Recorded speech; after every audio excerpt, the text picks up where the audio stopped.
Hello, ladies and gentlemen.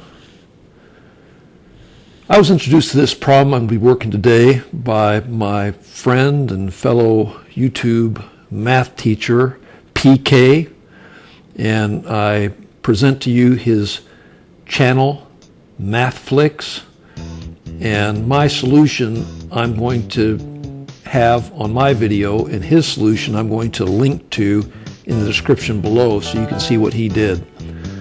So I appreciate his opportunity for me to look at this problem. So what we're going to look at is this one here. If a plus b equals 1 and a squared plus b squared equals 2, what is a to the 8th power plus b to the 8th power?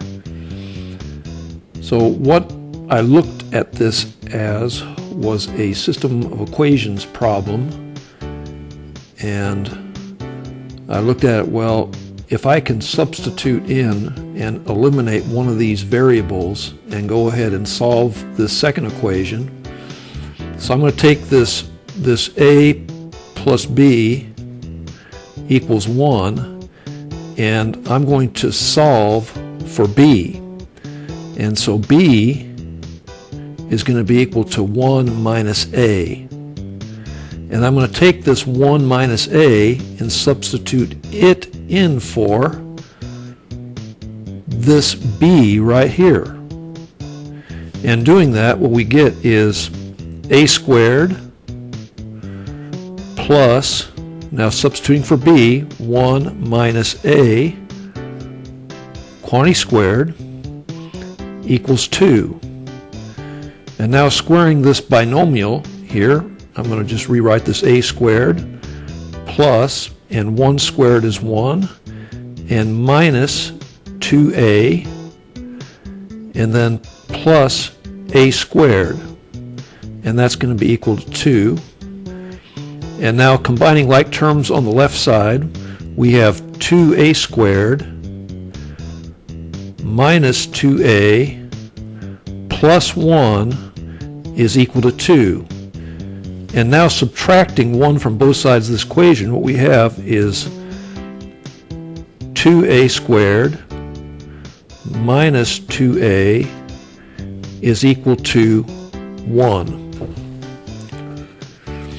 Okay, next, what I'm going to do on the left side is set up this solve for a by a technique called completing the square. And so first I'm going to factor out the common factor here. So we're going to have 2 times quantity a squared minus a, I'm going to leave a big gap here, is equal to 1. And then dividing by 2 from both sides, I'm going to bring this up here and just kind of work below from here. What we have left over is a squared, there we go, minus a, and equals 1/2. So next, what I'm going to do is complete the square, and we're going to take the coefficient of that middle term, which is -1, and divide that by 2. So we're going to get -0.5 or -1/2.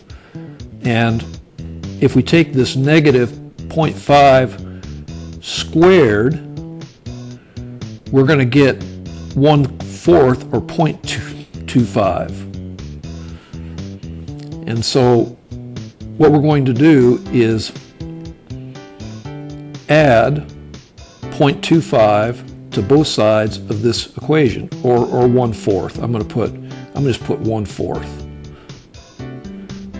plus 1/4. And so now what we have is we have a completed square on the left side, and we can rewrite these three terms here as quantity a minus 1/2 squared, and on the right side we have 3/4. And now we can take the square root of both sides of this equation, and so I'm going to go ahead and make a little square root symbol here. And on the left side, now we have a minus 1/2 is equal to plus or minus the square root of 3 over the square root of 4, which happens to be 2. And so now finally solving for a is going to be equal to 1/2 plus square root of 3 over 2, or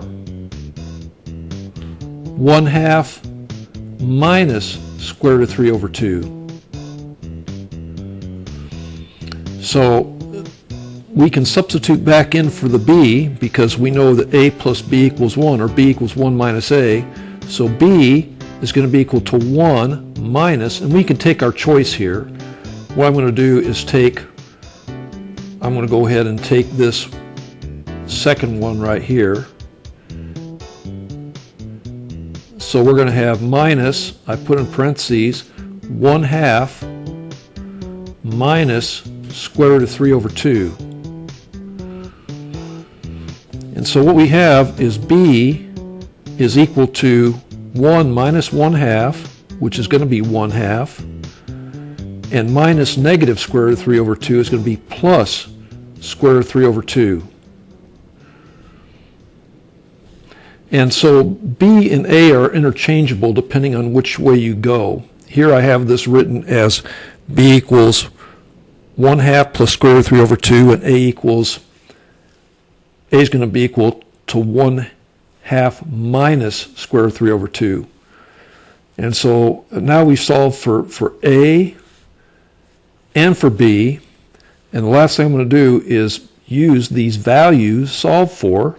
I'm going to go to my calculator where I've entered these values, and I'm going to press enter, and I'm getting 12.125, which in fractional form will come to 97 over 8.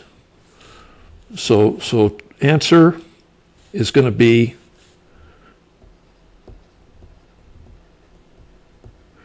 It's going to be 12.125, or in fractional form, 97 over 8.